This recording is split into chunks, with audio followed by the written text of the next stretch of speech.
Hello everyone, hello YouTube family, hello Facebook friends who have subscribed to my channel. Hello. Thank you once again for tuning in to my channel. I would have made a video last week, or rather the last 2 weeks, but I was sick. According to my last video that I made, I told you guys that I had corona, and yes, I did. I did have corona, and I just came out of quarantine officially today. So all along, I've been battling with flus. I was not feeling well. I was just weak, so I didn't have the strength to make a video. So guys, today I'm here. I want very fast, without wasting time, I want to narrate you a story. It's actually the topic of this video today is actually how I met my husband, how I met my Nigerian husband and soulmate. Yeah, so I will make it as short as possible. It's a bit long, but I will try and make it as short as possible. So let me just start from the beginning of what led to our meeting and everything. Okay, I know many people have read about my story on the Facebook page, Thriving Couples, and they really liked it. So that is also what really inspired me to narrate it on YouTube, so that you've just read it, but you've not heard me. You've not heard it from my mouth. So, where do I start from? My husband and I knew each other in the year 2014.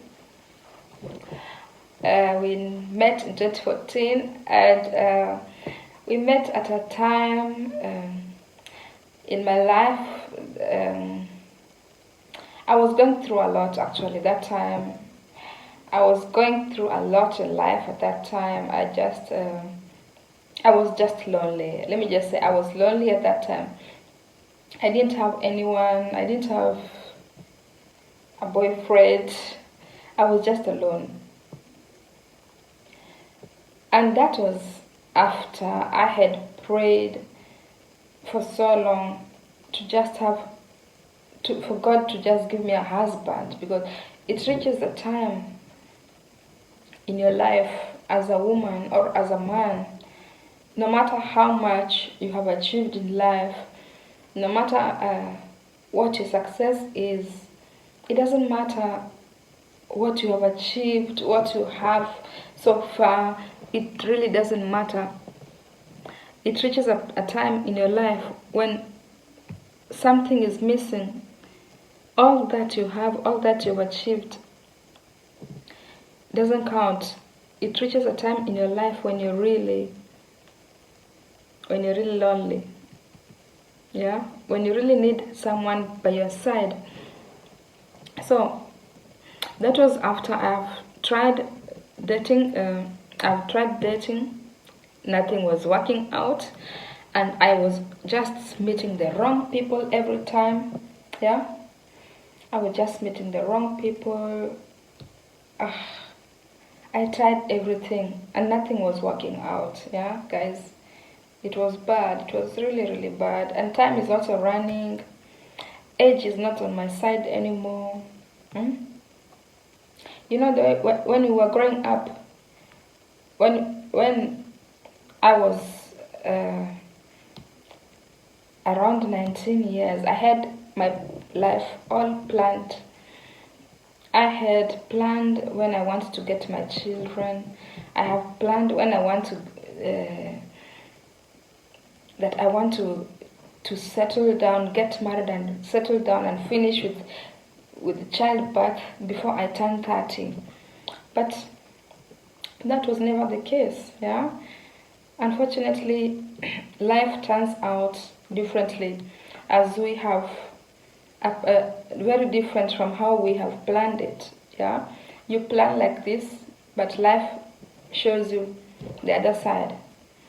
Yeah, so it is never that easy. So yeah, I tried dating, nothing was working out. Just every time the bad guys, every time meeting the bad guys. I had the bad luck of meeting bad guys. I think I was so soft. Or I didn't know my rights. I don't know. I'm always on the suffering end in a relationship. But that is not like that anymore. I changed. So I learned the hard way. So actually, before I met my husband, I had already, I had I had dated a Nigerian guy. My ex that time was a Nigerian guy, and he really, really broke my heart. Yeah, like seriously. That I thought I don't want anything again to do with Nigerians or any people from West Africa. Just to be precise, I wanted to prove them wrong, and they let me down. I wanted to prove people wrong, but yeah, this guy really, really, really, really broke my heart and just left me hanging and just disappeared. You understand? And that people who had warned me before, they said, just came on saying, yeah, you see, we warned you, but yeah, you never listened. Now see where it landed you. And I was left hanging again. Yeah. Then I just decided, I'm never gonna date anybody from West Africa. That is what I decided at that time, okay? After this heartbreak. Yeah, but deep inside me, I still had the love for Nigeria as a country. Yeah, even I kept on, I loved Nigerian movies. I kept on, even after this breakup, I continued loving their culture. I went ahead, continued cooking their foods. I loved cooking egusi. Even my daughter loved it so much. I would just buy the ingredients and cook myself egusi and eat with my daughter. Can you imagine that? So, and different kinds of food. When I just felt like eating Nigerian food, I went, bought the ingredients and cooked the food in my house. Yeah? And something deep inside me kept on telling me, why do you love Nigerian food so much? And why do you still watch Nigerian movies? What? I thought you have closed this chapter of Nigeria. Maybe there is still something. Something kept on telling me, there must be something. There must be something in this country that is still keeping you here. You still love their culture, you're still following their movies, you're still cooking their foods, even after this dirty breakup. I just said, maybe God still has a plan for me in Nigeria. You never know. You don't know the plans of God. So, time went by, I'm still alone, still lonely. Prayed. Have you ever prayed for a husband? Guys, you've never been lonely to that point. And in winter, it is cold. You're all alone at night when you've taken your child to sleep. You're all alone. Watching a movie, sleeping on the sofa, finding yourself there alone in the middle of the night. Nobody to wake you up or carry you to take you to the bedroom. You find yourself there alone, guys. It's not good. So, it was bad. So, you add with prayers and you pray to God, because at the end of the day, He is the only person who can give us all the desires of our hearts. Yeah. So I just believed in God. I said, God, you said that you're going to give us the desires of our hearts. Please give me a husband. That point where I was so lonely, I never cared again where the husband will come from. Yeah.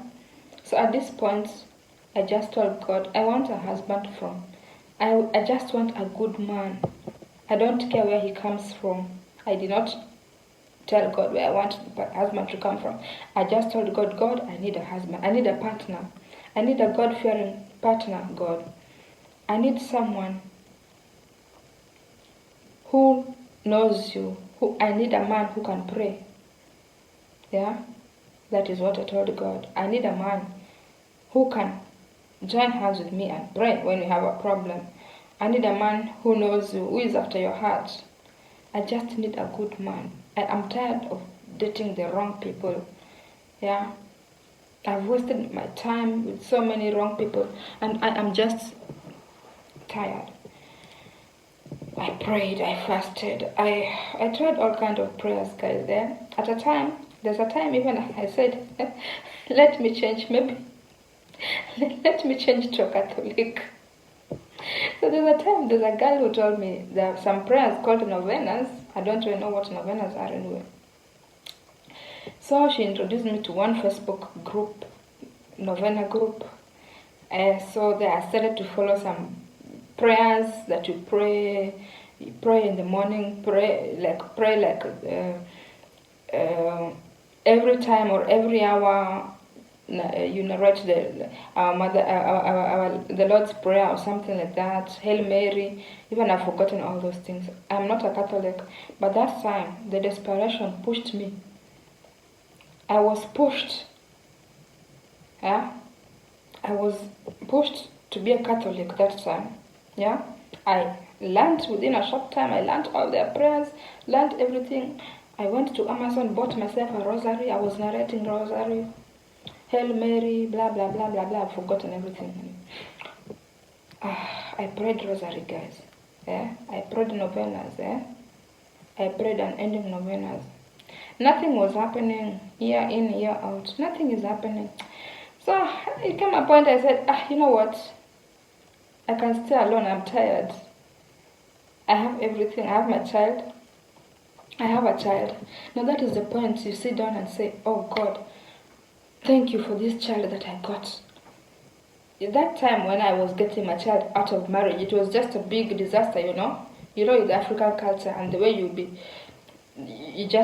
are just like an outcast, you know. So it came a time in my life where this child that was once seen like an made me feel like an outcast in my life. No, this child now is turning to be a blessing. This child is apparently the only child I'm gonna have in my life. That is the time you realize, oh, thank you, God, I have a child. I am not going to die childless. So the matter of a husband is not working out. I have a child. I have all my life put together. I am financially stable. I have achieved everything I want. So this husband issue is not working out. What I want to do now, I want to concentrate in my life. I want to move on. So the first thing I'm going to do, I'm going to move out of this small house, get myself a big house, furnish it the way I want to my taste.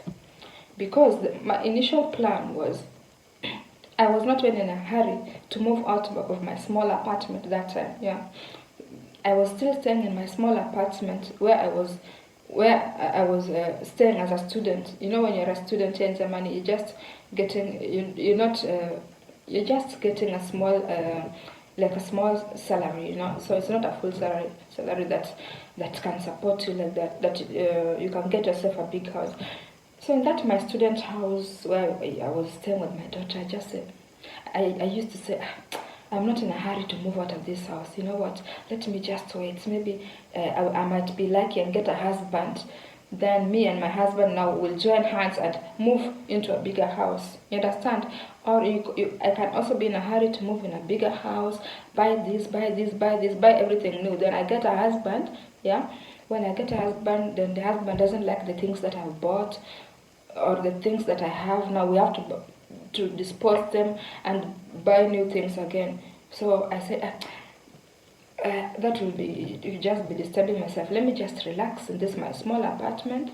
When I get a husband, then we will start life together, fresh, buy everything new, furnish the way we want, you know. So that was my imagination, that was my plan, you know. So I was just still in this my comfort small apartment, 1-bedroom apartment with my daughter.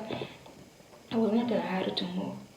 So at this point when I gave up completely. I let it go. I completely let this issue go. I told God, I have tried my best, but I have to continue with my life. I'm going to get myself a nice apartment. I'm going to move out. I'm going to furnish my house to my taste. I am going to travel. I'm gonna do everything that I have ever imagined of doing with my husband and my child or children. I'm gonna do these things alone now. Oh, I started enjoying my life. I let it go. Took my daughter, bought tickets, traveled, went for holidays. But I was still in my small apartment anyway. So I thought of even moving out of my town. Yeah.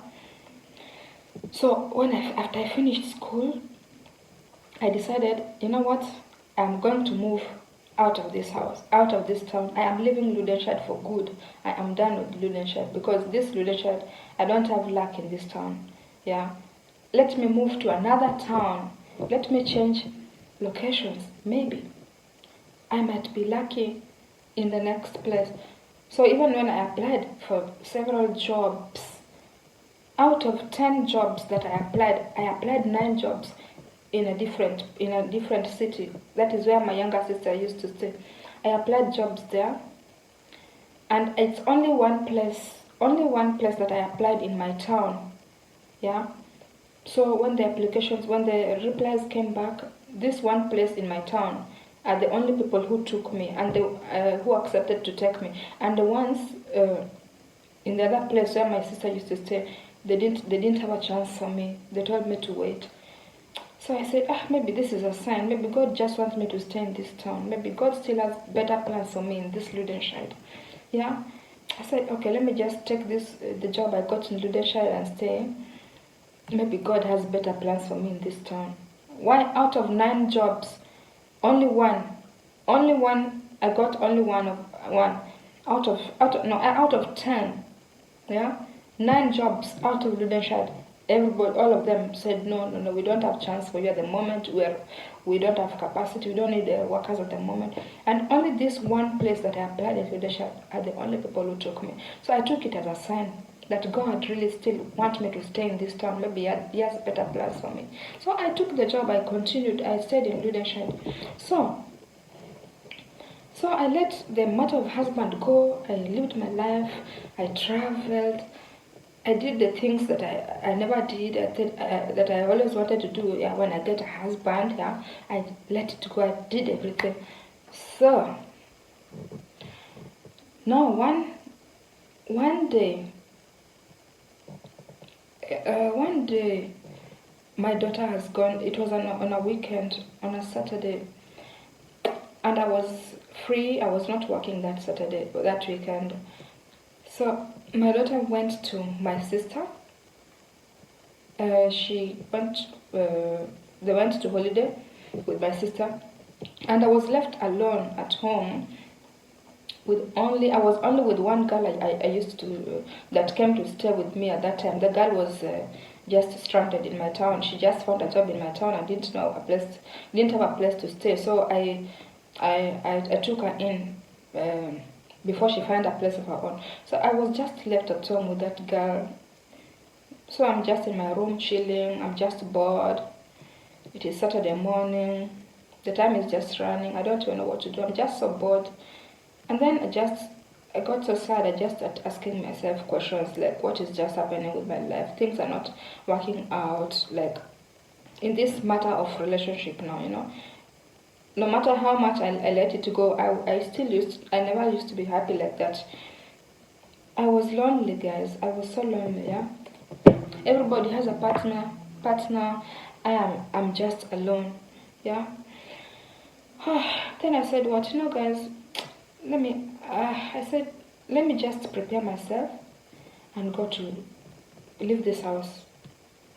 Let me just dress up and go.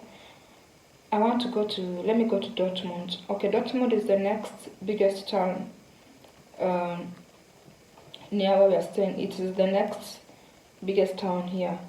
Yeah. So I told my roommates, hey, Deborah, you know what?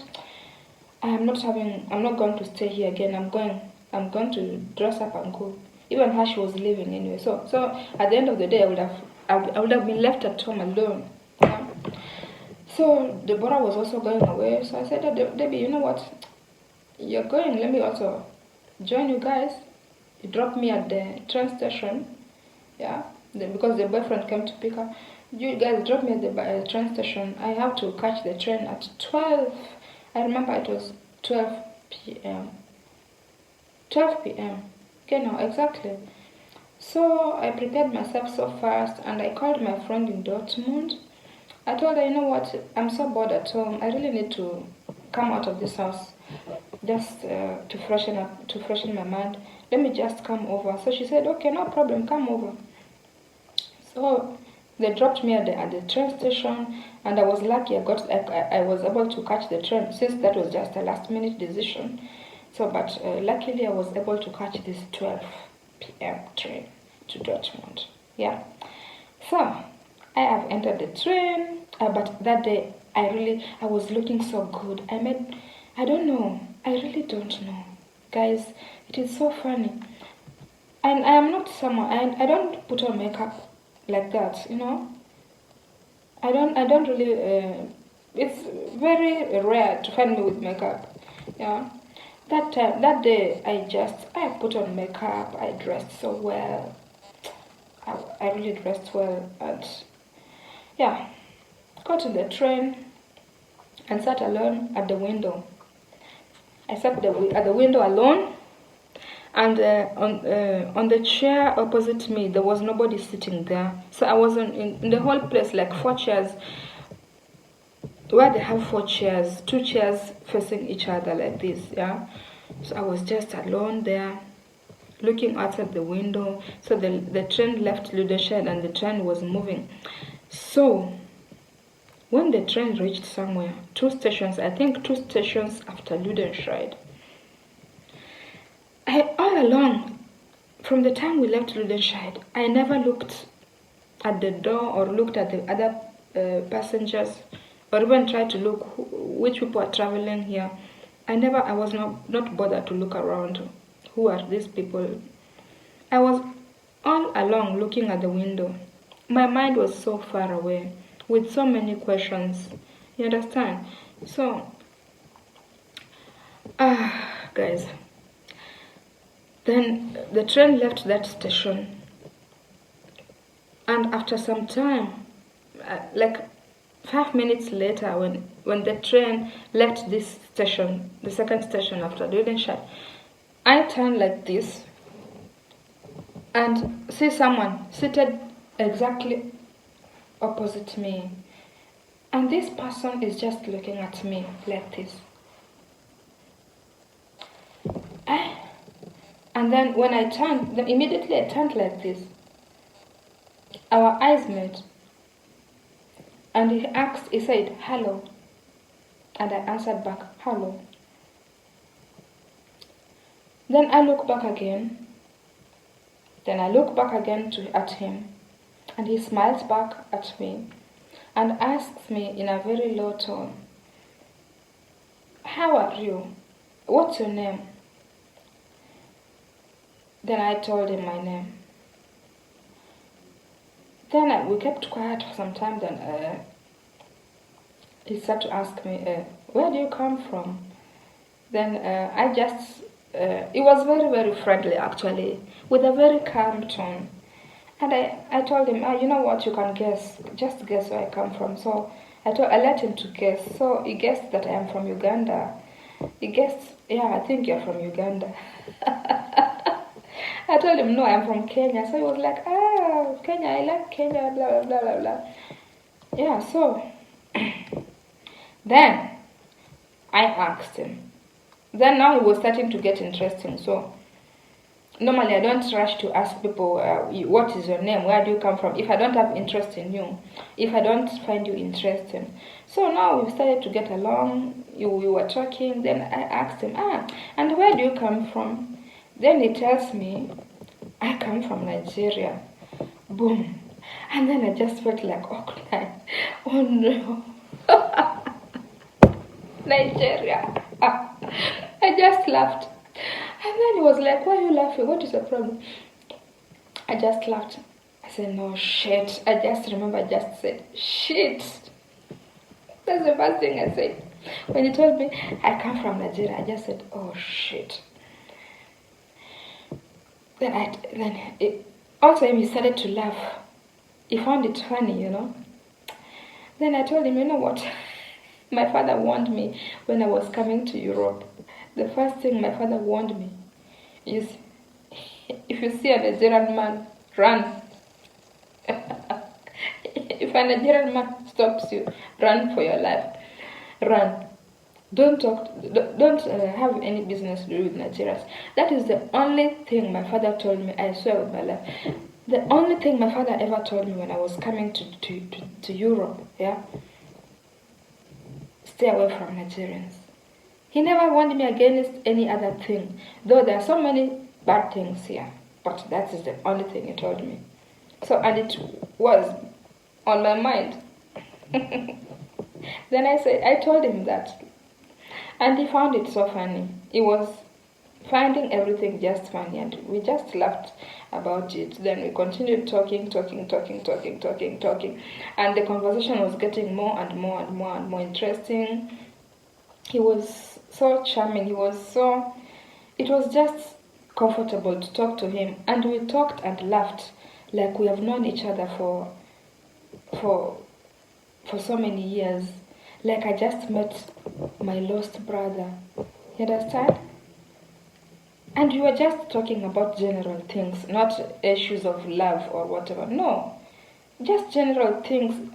He was, you know, there's some kind of people you talk to, and you know, this person, I can talk to this person. We are on the same level we have also the same level. You know, you can talk to someone, and know whether you can understand each other or not.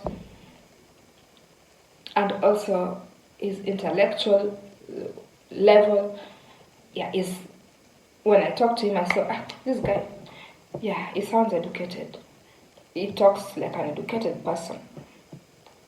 We can have a conversation, a mature conversation between two educated people, you understand? I'm not saying that I don't talk to uneducated people, but you know, there's some people you can't have a conversation with them. Yeah, you will be saying A, they'll be saying another thing. You can never understand each other. So we had a nice conversation. Before we knew it, the train reached Dortmund. Even I was wondering, why did this train reach Dortmund? The conversation was just wonderful. There are those kind of people you want to talk to and listen to them and listen and listen and listen. It was just interesting talking to him. So we reached Dortmund. We came out of the train together. Yeah. He accompanied me up to where I was supposed to take my next train. Not train actually, tram. I bought tickets and then we exchanged telephone numbers. So I went to my friend's place and he went his way. But I was so happy. I just felt, oh my God, I have really met a wonderful person today. You know, there's some people, whether a man or a woman, you can just come into a conversation and and later you have that feeling, oh wow, that was a wonderful conversation. You know, there's some really fulfilling conversation. You just feel fulfilled, and that is just how I felt afterwards. I felt, oh wow, I really met a nice person. I really met a wonderful person, and I had a wonderful conversation about life and everything, you know. So, then I went my way, he went his way. So when I reached my friend's place, I didn't even stay for long. I was just in a hurry to go back home. I felt fulfilled. I just want to go back home. Actually, I was supposed to spend the night there and we were to go out that evening. I didn't stay for long. I didn't even stay for long. After food, I just left. I just told my friend, you know what, I'm going back. I'm not going to stay. So I went back home. So when I went back home, around 7 o'clock, he called me. My husband now called me. Yeah. He called me, we talked on the phone. We talked about everything. Before we knew it, it was already midnight. We talked for so long. You know, in Germany, you can talk on the telephone the whole night. If you have flat rate, we talked. You can talk the whole day. Yeah, we talked. Ah, it's then when we talked, and he told me he likes me. Also, me, I told him I like him too. I really liked the guy. I really, really liked him from the word go, just from the moment I saw him, and he liked me too. So, from that, one thing led to the other. Yeah. Oh my god, things went so fast. Things ran so fast, guys. After we talked, it was on a Saturday, then on a Monday, we met. On that Monday, we first met on a Saturday in the train, and on Monday, he said he must see me. We must see each other. So we met on that Monday in the evening when he came from work, and I was also having free, so we went out. Then we went out for dinner. He came to my town.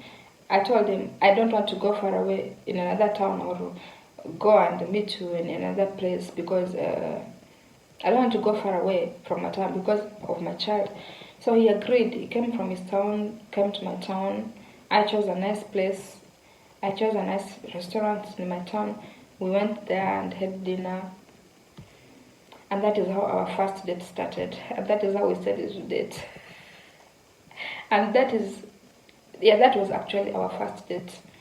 Yeah, we ate together, then talked about ourselves. We liked each other, and that is how we started dating. And from there, one thing led to the other. And before you know it, he moved from his town to my town, changed his job. He changed his job, came to my town. Yeah, we started staying together. Yeah. And things moved so fast. It was just wonderful. It was a wonderful time. Our dating time, the time before we got married. Now, it was a nice time. We had a nice time together. Yeah. So, the moment we started dating, from the word go, it just told me, you know what, you're going to be my wife. I must marry you. You must be my wife. And I was just saying, oh, continue. I was just saying in my heart, continue dreaming. Do you know how many men have told me that you're going to be my wife? I said, okay, we will see.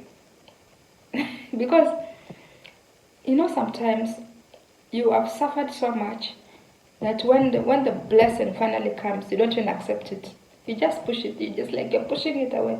It's like you don't want to accept that it is real because you are used to suffering, you understand? Or you're used to something so much that when change comes, you don't even notice the change. Yeah? So this man comes in my life and tells me, immediately the first date, you're going to be my wife. And I was like, okay, continue dreaming. I've had that 110 times. And all of them ran away and left me alone.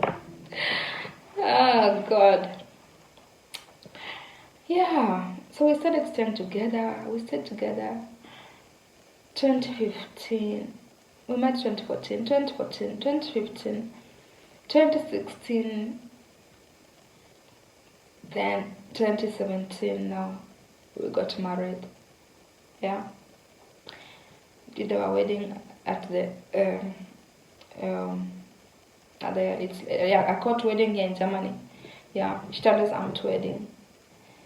And yeah, we've been married now for that long, from 2017 until now. Next year, March, we'll be celebrating our 5th anniversary. And we just came from Kenya.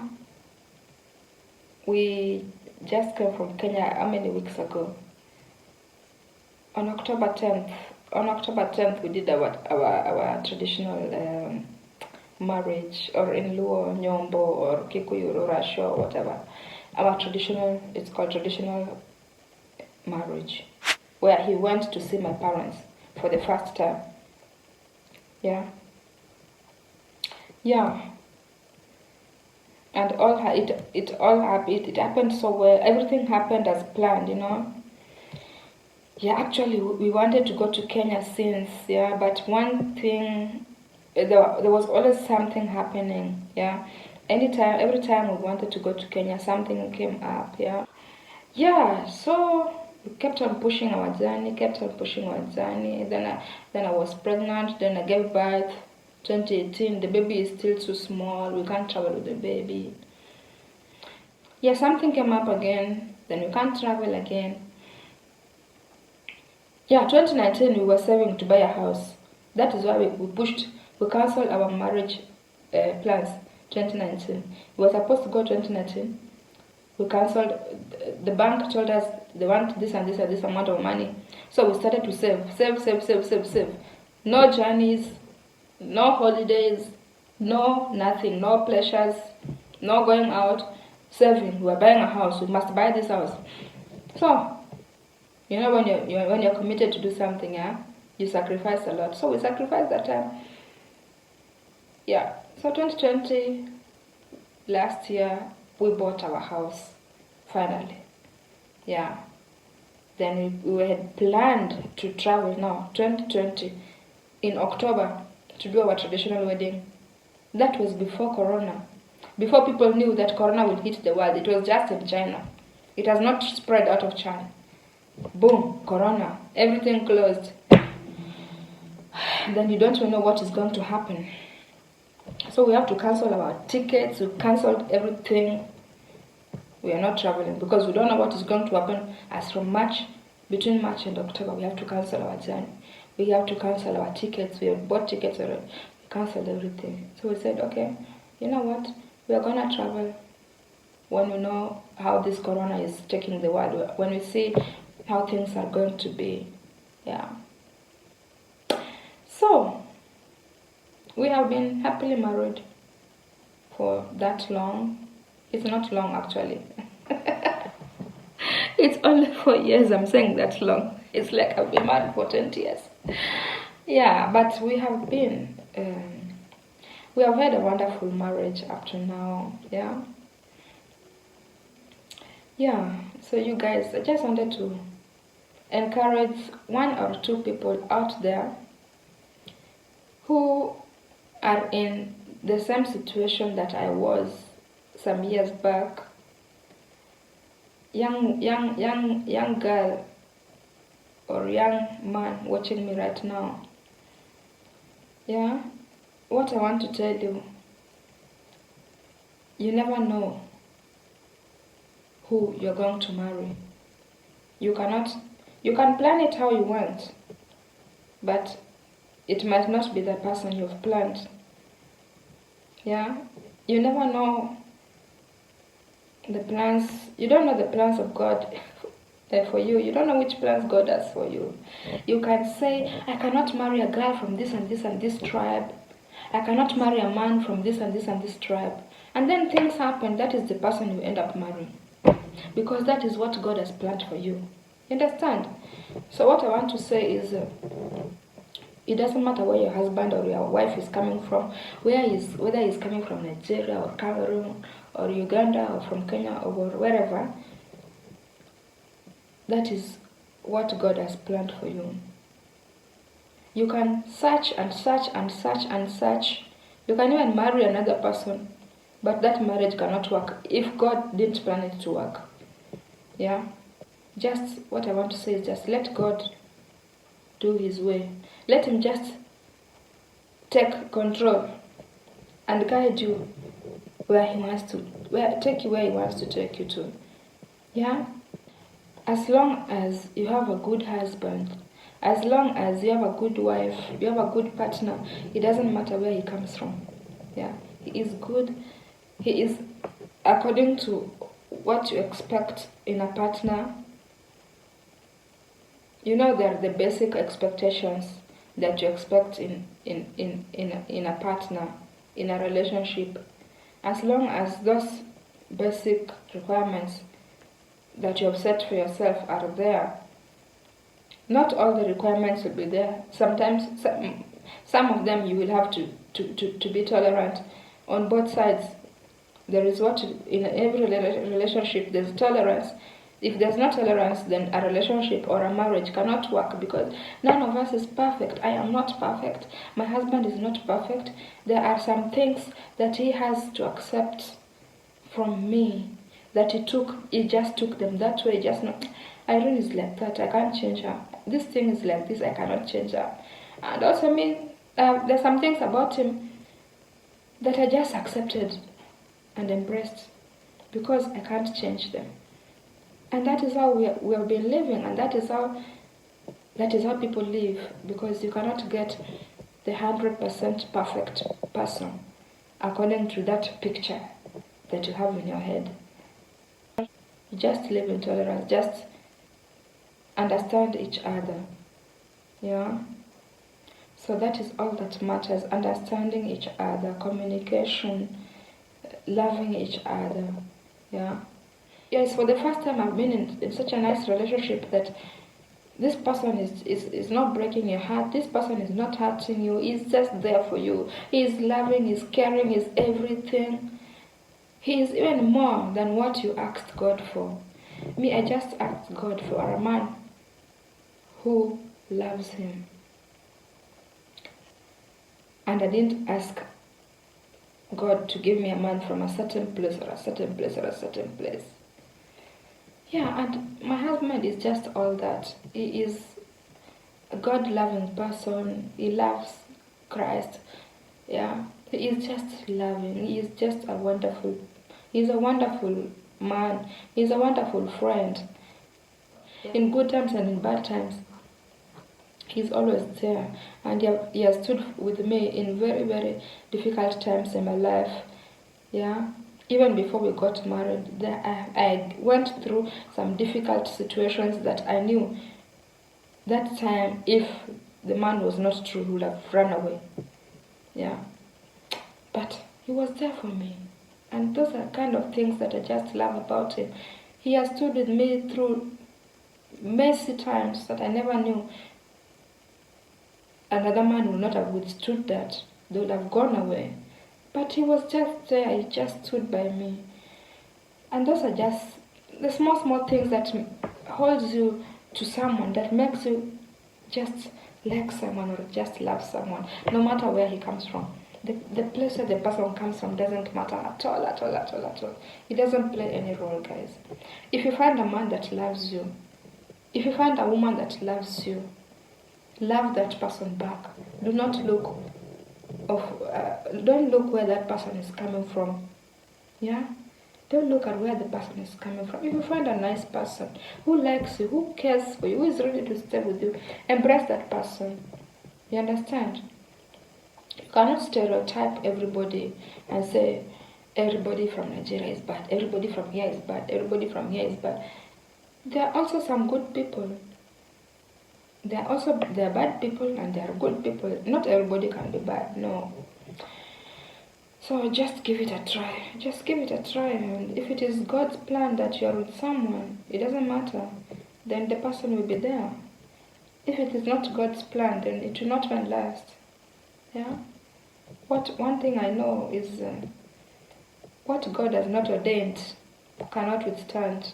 What God has not ordained can never withstand. Even if you just marry your own tribe person, it can never stand. It can never work out if God is not in it. You understand? So guys, that's all I wanted to share with you. I will come back with another story. Okay? I will give you another story, guys. Okay, guys, thank you for staying with me for so long. And see you next time. Bye-bye.